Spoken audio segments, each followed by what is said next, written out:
سنای ایالات متحده آمریکا، کنفرانس در سالن کاکس کندی، بحران اتمی رژیم ایران و توافقنامه ژنو، تعهدات آمریکا برای حفاظت از مجاهدان اشرفی.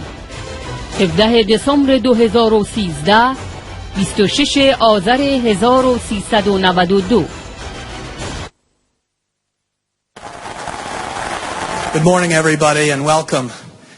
Welcome to this Kennedy caucus room, named not only for my late great father, but my uncles Robert Kennedy, who represented the state of New York, and my uncle John F. Kennedy, who is most noted for being President of the United States, but was also a member of this esteemed institution. This is the Kennedy caucus room, and many historic events have taken place here. Many historic debates have started here. And today, in continuing that tradition, I'm honored to be moderator of a panel of experts in an area that is of great national interest, not only to the United States, but great international interest to the people around the world. Of course, today we're here to discuss the proposed nuclear agreement between the United States and the other powers with the mullahs in Tehran. And we're joined by none other than America's first mayor during the attack on 9/11 on the city of New York. New York became America's city, and Mayor Giuliani, America's mayor. So as we begin this program, I'd like to first set the context for it. Some may say this is simply about discussing the agreement itself, whether it's a justified agreement, whether it has strengths, what those strengths are, maybe what the weaknesses are as well. But I'd like us to step back for a moment and think of a broader context that brings us here today.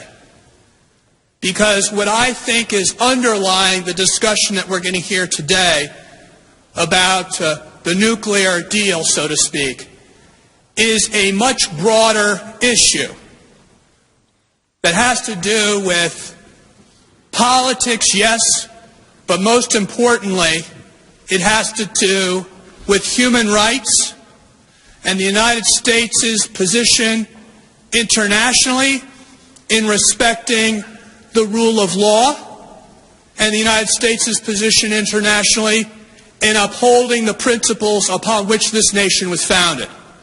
The principles of democracy and freedom that underlie and should underlie all of our policies, both domestically and internationally. Of course, what I am referring to is the humanitarian crisis within Iran, and the fact that humanitarian crisis is perpetrated by a brutal theocracy bent on imposing their brutal will upon the people of Iran and upon peoples all around the world. That is why Iran has become be known as the largest sponsor of state-exported terrorism. That is why we are joined today by those who have been fighting for the liberation of their country of ancestry. It is being played out in the struggles of the most defiant and human rights-seeking organization of people, and those are the standard bearers for freedom, fighters for democracy. This time, democracy in Iran. And that is what brings us here today, is that the fight for freedom and the fight for democracy by the people of Camp Liberty and Ashraf is really a universal fight for democracy and freedom. And that is why the United States made a pledge in the conclusion of the Iraq War to make sure that the United States would stand by these dissidents. And the United States made a promise to these dissidents that they would be protected, not only by the United States, but by international law, the Fourth Geneva Convention.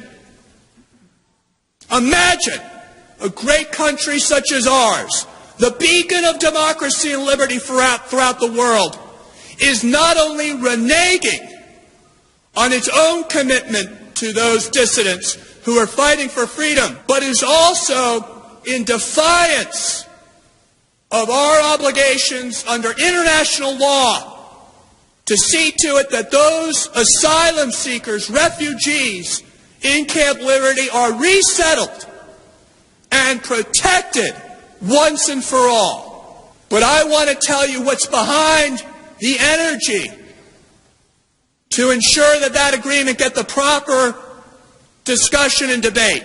What's behind that is a passion by many Iranians throughout the world who want to see their homeland liberated.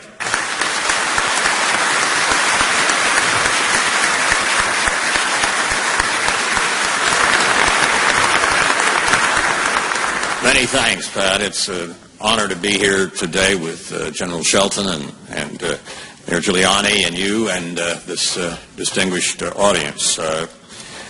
In which I served as Director of Central Intelligence, the Clinton administration, it was quite clear to all of us that President Clinton was extremely troubled by the situation in Rwanda, and after it was over and we had not intervened, was deeply troubled by the failure to take the side that needed to be protected from destruction and indeed genocide. The United States may make its mistakes. Sometimes we may use force when we shouldn't. Sometimes we may not use force when we should. But the connotation of what happened when Neville Chamberlain returned from Munich in 1938 and smilingly said that he was establishing peace for our time by appeasement is an approach that Americans not only do not find as positive or defensible, it's an approach that causes most Americans to wince. And I think that it's important for us to realize that what we see today in Camp Ashraf, Liberty, our general dealings with Iran, is, for all practical purposes, appeasement. We can't deal with that until we face it. Now, on November 24th of 2013, the U.S. and other world powers joined Iran to announce a joint plan for action in Geneva. First of all, what prompted the regime to come to the table and sign an agreement?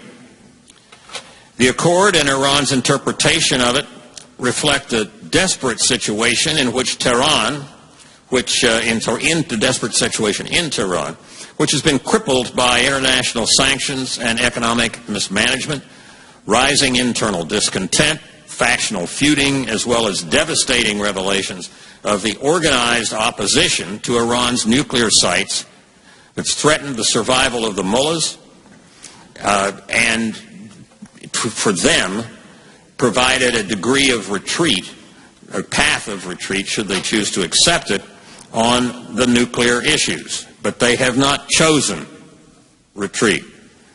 We have. The Obama administration failed to explain the mullahs' weakness in order to secure a much stronger outcome than what was achieved in these negotiations. The administration was far too hasty to cut a deal. It held out for a more decisive nuclear rollback, but the increasingly dire economic conditions in Iran would have supported a much tougher position. To roll back sanctions In access to hard currency, the key to buying time for a faltering regime was our desired outcome. Mission accomplished, at least for now. But Mr. Rouhani's smiles have also brought more executions, especially of political prisoners. There's been nearly 400 recorded executions, including at least 22 political dissidents since Rouhani was elected back in June.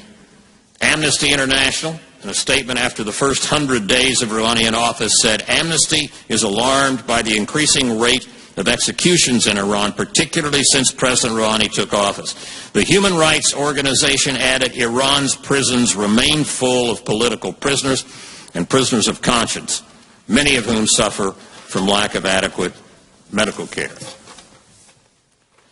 Some 3,000 prisoners in the notorious Gazed Hisar prison west of Tehran went on a limited hunger strike on November 25th to protest the execution of 11 victims. Despite economic gains, the regime remains highly vulnerable and desperate for the next round of talks. Fearful of the population that wants results and is looking for fundamental change following the agreement, Mr. Rouhani said that Iran's problems went beyond sanctions, that they had unparalleled stagflation on the profligacy and mismanagement of his predecessor, which he blamed Mr. Ahmadinejad. What should the U.S. do now, following the agreement? In my view, the United States should use its leverage to push for full implementation of the Security Council resolutions to end all enrichment activities in Iran. It should implement every inspection of every site, declared or undeclared, by the Iranian government. Self-preservation, not goodwill or reform, is the basis for Iran's participation in these talks. If the United States fails to understand this, the whole world will pay the price. To count on the Iranian regime to comply with the agreement and give up its nuclear weapons program is naive and very wishful thinking. The more vulnerable the regime is, the more it will try to hide its program in order not to lose leverage with the West. By extension, the West has only one way to deal with the nuclear threat of Iran. There is no other real solution to this terrible set of problems. The Obama administration should step up to its pressure on Tehran, reach out to the Iranian opposition, call for the protection of the MEK and Camp Liberty, ask for expansive inspections of all Iranian nuclear sites, and demand of Iran full compliance with the agreement before easing any sanctions.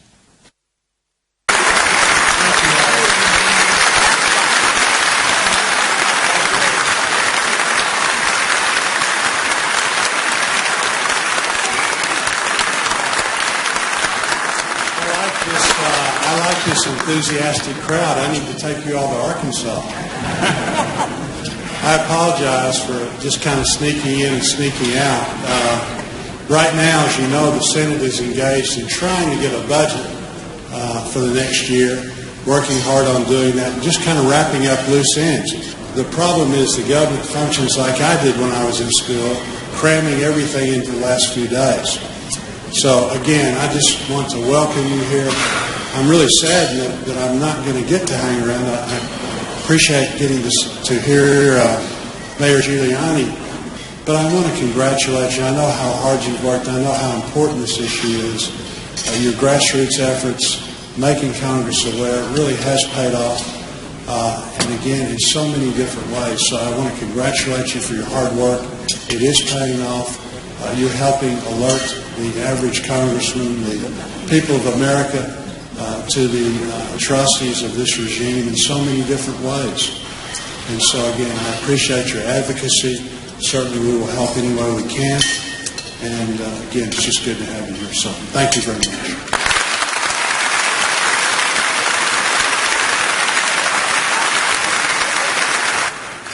Well, good morning, ladies and gentlemen. Let me also say to those in Camp Liberty, Salon.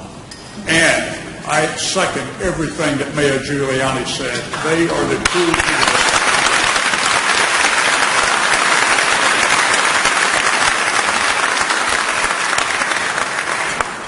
I also appreciate the dedication and the perseverance, if you will, of those who have been on the hunger strike to bring to the world's attention the issues, the plight, if you will, of those that are remaining in Ashraf and Liberty.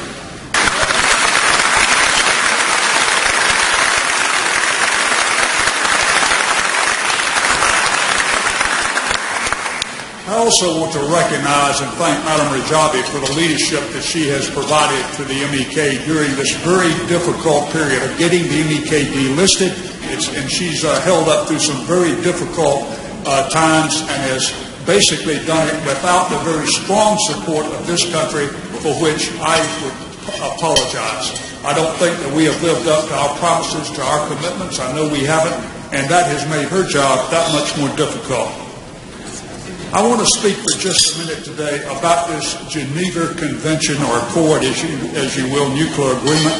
I think all of us in this room would like to see a nuclear-free world, especially those of us that know the horrors that can be brought about by nuclear weapons. I was trained as a nuclear weapons targeter at one point in my career. I know what nuclear weapons do and what effects they can have, and I can't imagine anything any worse than having that capability in a nation state or in a terrorist organization that would not use rational, it was not rational. And as Mayor Giuliani said, the Iranian regime right now is not rational.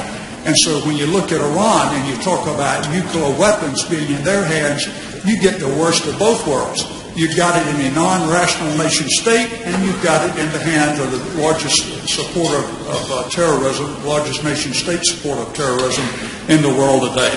And so as we look at this agreement that we signed up to, we ask, is it a good agreement? You know, in the military, we like to what we call red team things, look at it from the other side. How do they look at it? I mean, I looked at this video that we saw today of the Iraqis attacking at Camp Liberty. And the way I looked at it was, you know, it briefs well, but that's not a very good attack, because who are they attacking? They're attacking unarmed people. That's not a great military operation. That's a massacre, is what you call that.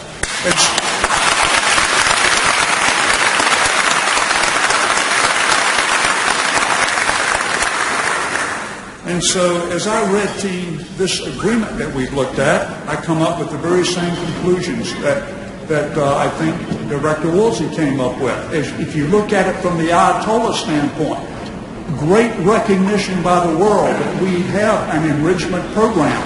If you look at it from the President says, we didn't have to stop our enrichment. They didn't cross our red line. You can enrich for nuclear power, but it's very easily then converted over into nuclear weapons. The head of the Iran's Atomic Energy Organization has said, you know, R&D will continue. We should use this agreement to start pressing to stop all enrichment programs. We should use this agreement as an entree, if you will, to start pushing for inspection of sites, not just those that they've declared, but ones that they suspect as well, otherwise called undeclared sites. And so we're going to insist we have these inspections, because unless we do that, we don't have anything. And then finally, I'd say we push for the complete destruction of all their nuclear weapons capabilities, period.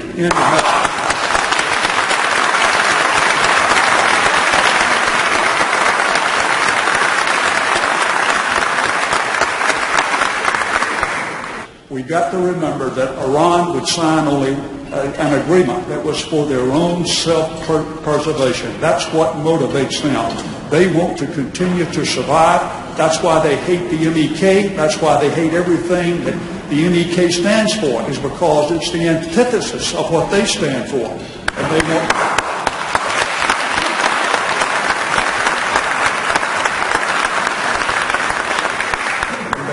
They're only going to sign up for something that allows them to continue to survive. So we've got to be very, very careful moving forward with this agreement. Let me switch very quickly now. I know that in the few minutes that I've got remaining, I know that in this room today we've got many relatives and friends of those who are either currently in liberty or Ashraf or have been or have died as a result of the 52 that were killed on 1st of September as an example. It's near and dear to all of our hearts. It's near and dear to my heart in particular because it is a commitment that America made. You know, and I like to consider myself an honorable man like these three contemporaries of mine on this platform today. Honorable people that stand up for their word, that will fight for what's right. And when we make a commitment, we want to carry through with that commitment. While under U.S. control, the MEK were very carefully investigated repeatedly by the United States military, and every member of the MEK was cleared of any implication of threat activity. As we know, many of them are U.S. residents, and many of them hold degrees from U.S. colleges and universities. They have been promised time and time again by many governments, from the United States to Iraq to even Iran, that they would be safe under the Iraqi government. I specifically remember Ambassador Dan Freed from the State Department saying, don't worry, liberty is only a very brief stopover point as we relocate them to other countries, including the United States. We have failed to honor our commitments time and time again with the MEK, and we ought to be ashamed. Today, as mentioned, they are living under what I call brutal conditions, not having the protection that they should have there against these indirect attacks that they receive because they don't have enough T-walls. A few T-walls inside the camp, while hundreds of them are outside the camp, but the Iraqi soldiers, those brave souls that we saw, will not allow them to be brought in so that the people there can be protected. Most of the residents of Ashraf and Liberty are well known by many here in the United States. They are very well known by a number of U.S. military officers who served with them during the Iraq War and who have stated time and time again these individuals are not a security concern. Not one of them represents a threat to the national security of the United States. They have thousands of supporters here in the U.S. who could help in a lot of areas. They're very industrious, very smart, and well-educated people. And they could do that while still speaking out as a voice of reform for Iran, for getting rid of the Ayatollah and the regime that's there and letting democracy flourish inside of that country.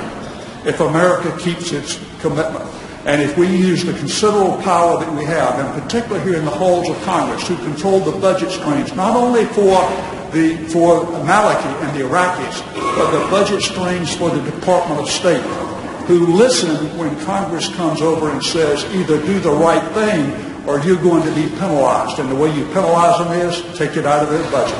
That they listen. You get they get the picture in a hurry. The only way that America will remain a great nation is if we continue to stand for what's right, if we do what's right, if we honor our promises, if we honor our commitments. And that, ladies and gentlemen, is what great nations do, and that's what our country should do. Thank you very much.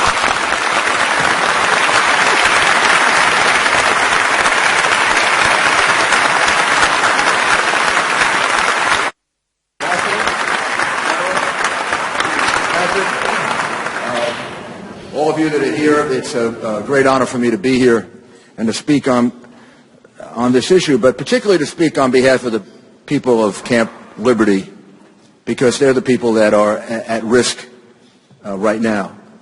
They're the people whose lives are at stake. We're all here in this beautiful room, named for Patrick's uncles and father, and we're safe, and we're going to have a wonderful meal and about to enjoy holidays, and they're in what I described some time ago as a concentration camp. The name Camp Liberty can give you the false impression that this is some kind of a safe, relatively decent accommodation.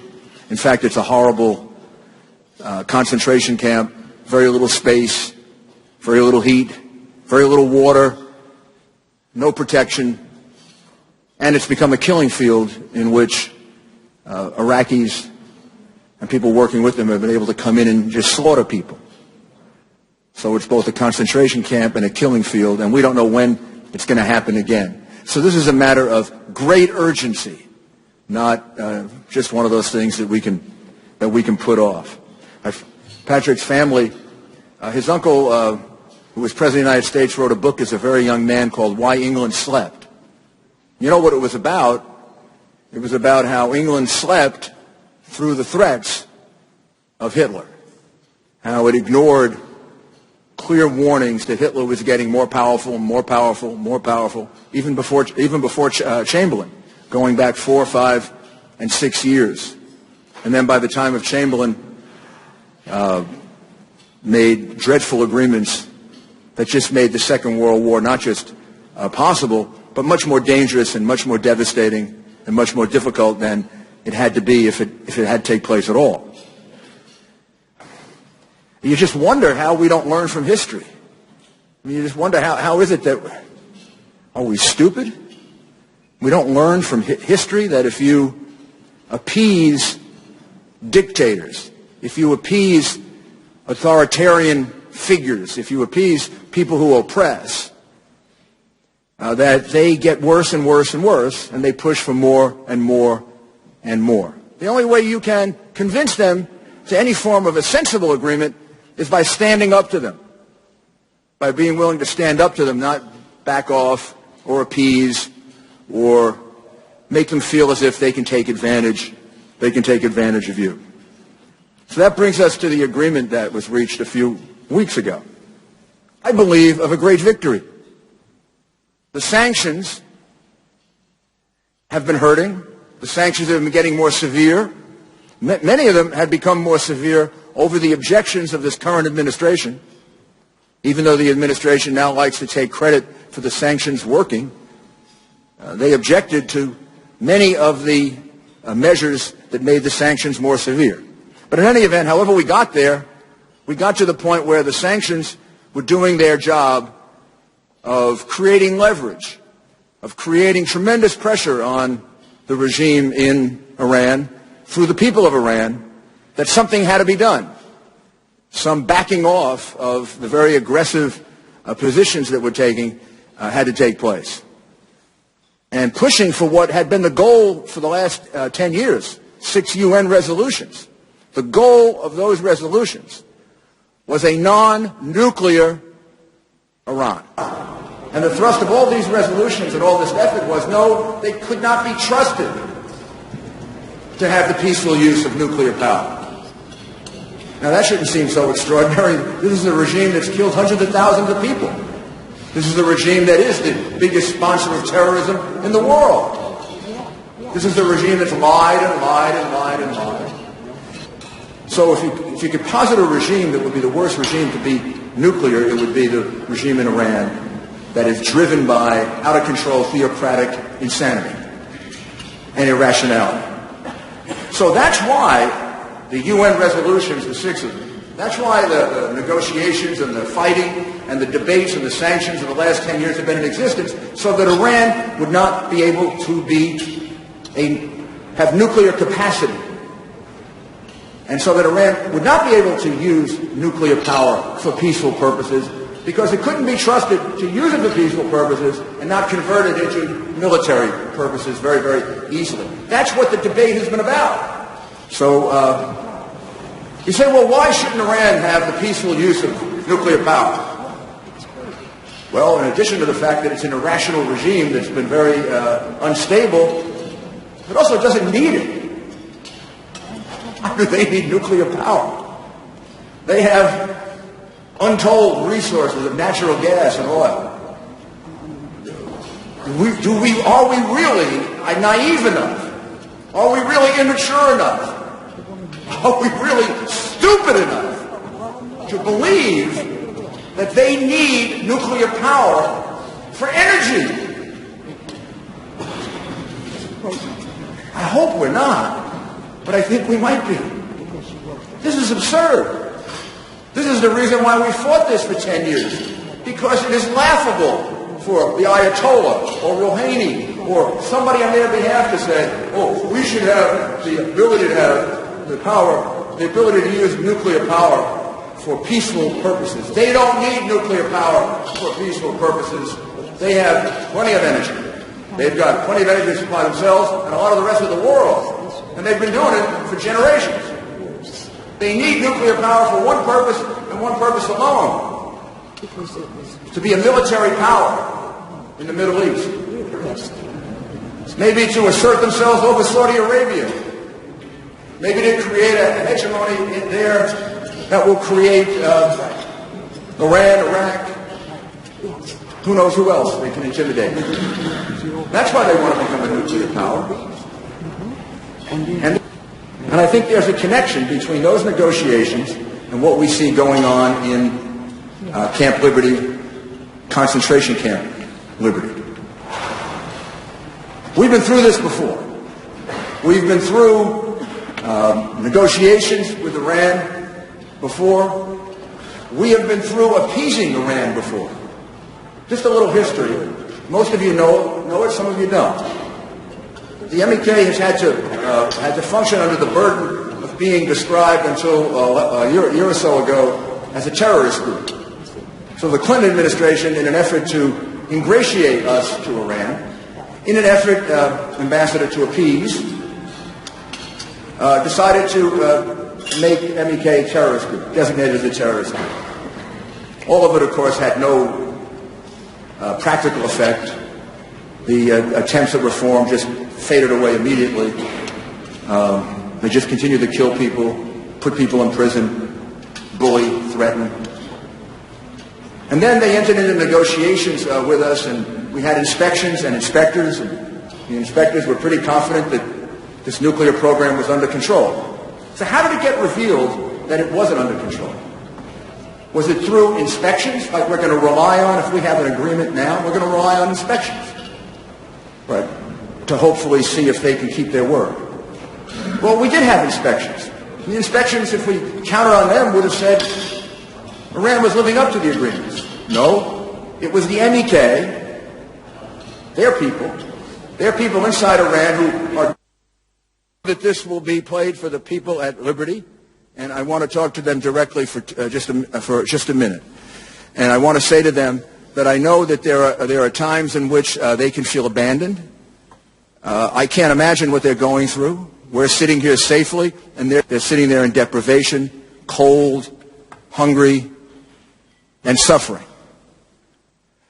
And I want to say to them that they are the heroes of the Iranian people. When the history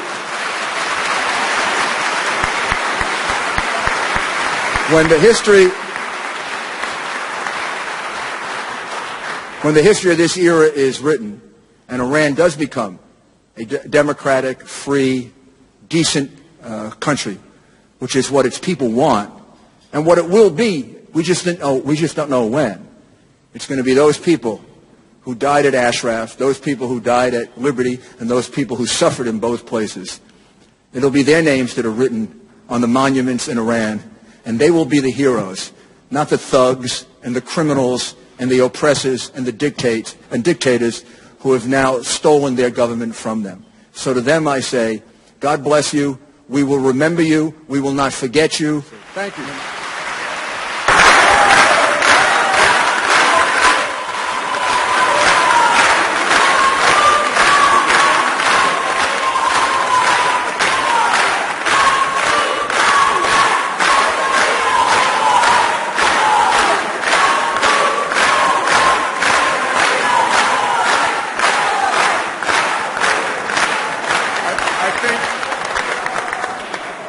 That just goes to show what great leadership, along with soldiers that are dedicated and that are willing to persevere and fight for what's right, can bring about.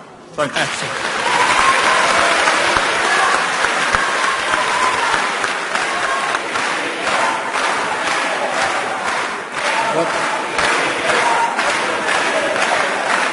May I was just asked to say a few words. 2 weeks ago, I was with Madame Rajavi in Paris, and we had a dinner, and she was, of course, enormously concerned about the hunger strikers, about their health, about their safety. I want to say that I commend her for the wonderful work that she's done in being able to use all of that, the hunger strikes, all of the sacrifices, in order to get the Spanish court to open this investigation. And I'd like to join Patrick and Madam Rajavi in asking the hunger strikers now, you've achieved a great objective. You've achieved something people never thought could be done. You now have an investigation opened on this murderer and hopefully on the other murderers that were doing it at the behest of the Iranian government. That, as I said before, you're the heroes that have brought about this progress. None of this has happened easily. From the delisting of the MEK required great sacrifice. It required a tremendous number of people having to put themselves in jeopardy, and even some people to lose their lives. These things are achieved with a great price. In thanking you for what you've done, let's be ready to undertake whatever has to be undertaken for our future objectives, and let's make sure we remain strong, we remain alive, and we remain vocal, because nothing is going to silence us in the face of this oppression. We are there for you. Our voices are strong, they're loud, they're clear. We are going to have a free and democratic Iran. We're going to have a nuclear-free Iran, and we are going to see all of you, including Madam Rajavi, back in Iran very, very shortly. That is our objective. And just look at the victories you've achieved and use that to gain strength for the victories that are ahead. Thank you very much.